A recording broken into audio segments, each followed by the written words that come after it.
I'm Maggie. I'm Presley. And I'm Sky. And we're from Lincoln Arts and Humanities. Impossible! And this is our poem, Female Hysteria. There comes a time in girlhood when Cut your nails. Cut your hair. Cut the attitude. Cut the weight. But I didn't mean to cut you off. As a man, As an incel, As an I alpha, just think you should put in a little more effort. don't eat that. drink this green juice. Watch my course. Get out in 5 days. Because as a celebrity, As an influencer, As your internet friend, I I just think you should put in a little more effort. please just... What were you wearing? you're overreacting. look at me boys. Cross your legs. This is as your friend. As your family. As your partner, I just think you should put in a little more effort. Because as a man, As an influencer, As your loved one, we just want you to be your best. You're too dressed up. you're too dressed down. your dress size is what? You should work on that. Be a 0. Be a double hero. Be nothing. Make me a sandwich. Try these supplements. That's not very ladylike. If I could You need interject... to listen. You need to listen to me. I need you to listen to me. I need you to need me. We only want what's best for you. We want you to be happy. I am. I want you to be ready for the real I world. want you to have the body of your dreams. I want you to end up with a nice guy, like me. I want. We just want you to be the best version of you. I want my girlfriend to be young enough to be my daughter, but treat me like her son. I want my followers to try these products that don't work so I can capitalize off their insecurities. I want the people I associate with to be perfect so it doesn't affect my reputation. We just want you to be our best version of you. I only see my mutuals as worse extensions of myself. I break other girls down to build myself up. I don't see women as full people, so I don't treat them as such. I just want you to be Myself? Yeah, right. Be perfect. Be beautiful. Be modest. Be helpful. Be independent. Be humble. Be grateful. Be active. Be normal. Be grateful. Be grateful. Be grateful. Be grateful. Don't slouch. Don't stare. Don't cry. Don't complain. Don't be yourself. Be ours. Because as a man, As an influencer, As your loved one, as a man, as a man, we need you to be our best. What about what I want, huh?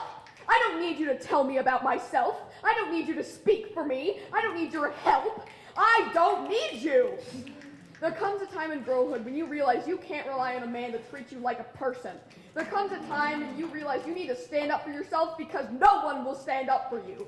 I don't want to be perfect. I don't need to be pretty, and almost no one's a size 0. wow, she's such a... I'm not your dog to train, and I won't beg for your attention. I won't sit, and I won't stay silent. OMG, calm down. She's a real treat. Has she gone off the deep end? I'm not a prize to be won, or a fish to be caught, or a puzzle to be solved. Stop being so hysterical. I'm not bossy, or crabby, or crazy, or loud, or annoying, or on my period. What are you, a lesbian? Bet I can change your mind. And I'm definitely not into you. I can't be another Picasso holding a dish brush, another Einstein distracted by baby formulas. But what about us? But what about me?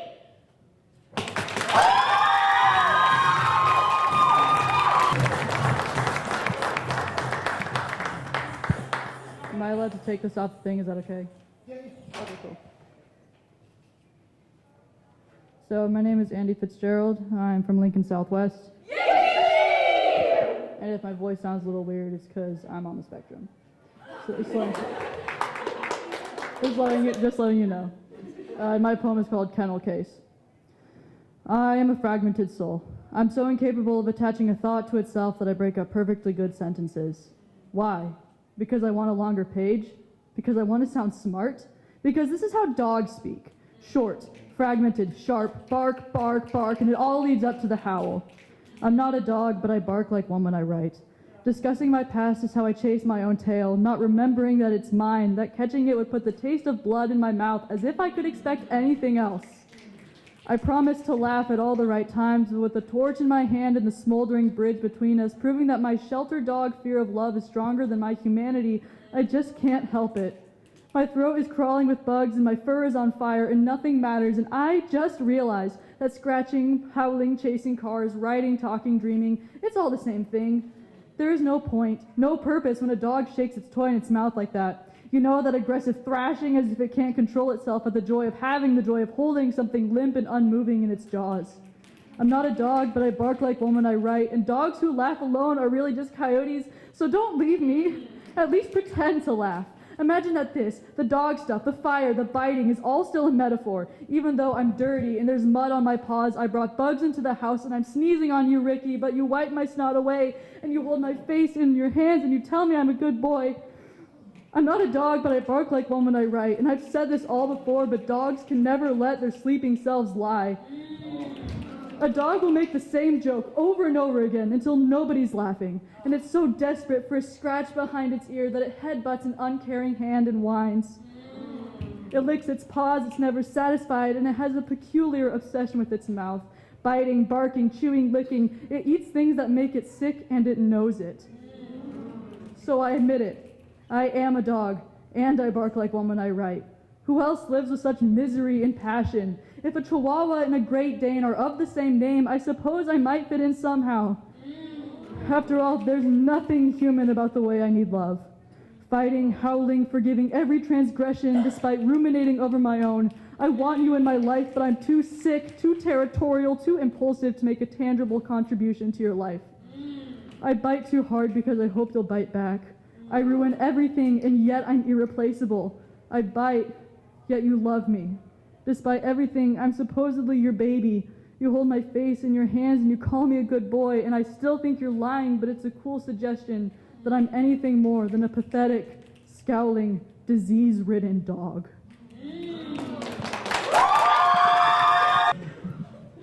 I'm just kidding. Remember this.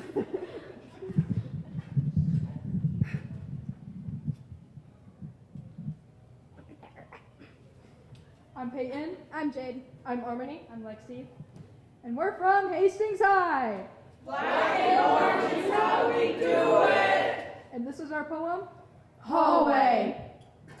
My mind is a complete The mess. way I walk is askew. Is that how I should dress? My friend group has dropped to a few. The hallway. Nobody likes the halls. If it were up to me, we wouldn't have them. The tight closing walls. With the constant mayhem, it makes us feel trapped. Swimming against the tide. Almost getting slapped. To the rules we must abide. The close proximity. The stench of others. The feeling of never being in sublimity. The halls which once were roamed by my mother. The rules that follow us. Swimming over our shoulders. My fellow peers turn heartless. My responsibilities feeling like boulders. A place to never feel safe. My classmates in their parades. A place where I feel I can't escape. A place where I'm told, don't worry about your grades. You'll end up working as a janitor anyway. Sweeping the hallway. Day after day.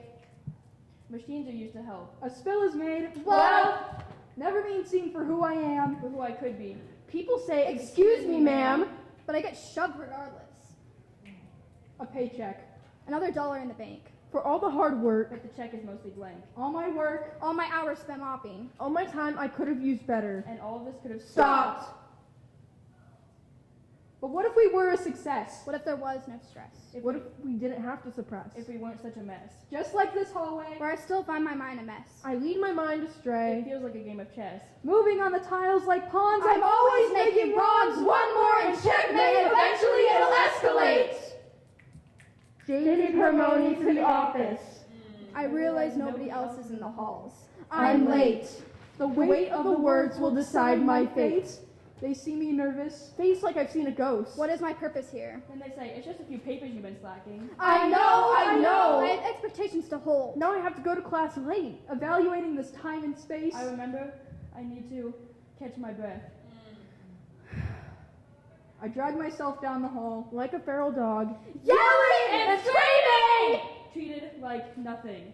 I made it to my class, but will I make it through life? I want to make a hall pass. I need to pay attention.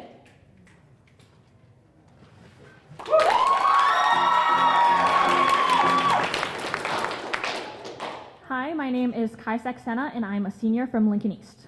Who is that diva? And this is my poem, Free Falling.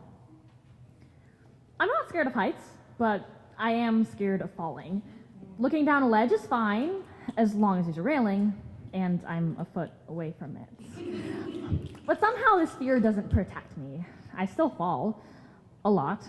I fall downstairs, I even fall upstairs. You need to fall if you want to learn how to fly. Okay, yeah, I didn't ask how to fly, I asked how to stop falling. Thank you.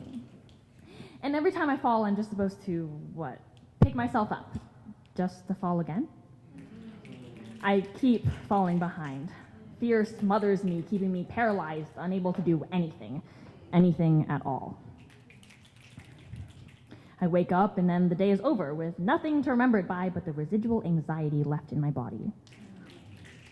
Sometimes you have to suck it up and just do it. But stress shoots through my skull, anxiety in my arteries, and I just can't. I know I'm gonna fall. I know I'm gonna hit the ground, and I know I won't hit it running. But I also know I can survive if I do something. Anything. Anything at all. I think about catching a grip, forcing myself forward. I think about resisting the fall. But the wind pulls me in, numbing my nerves, and I think it might be easier this way. If my life is spinning out of control, if I'm falling, well, I might as well enjoy this suspended state I'm in while I can. I don't think about the crash awaiting me. I just feel the wind as I embrace the free fall. Free fall. I think I understand now why they call it that. It's because it's during that fall when I can finally feel free. Look, Mama, I'm flying.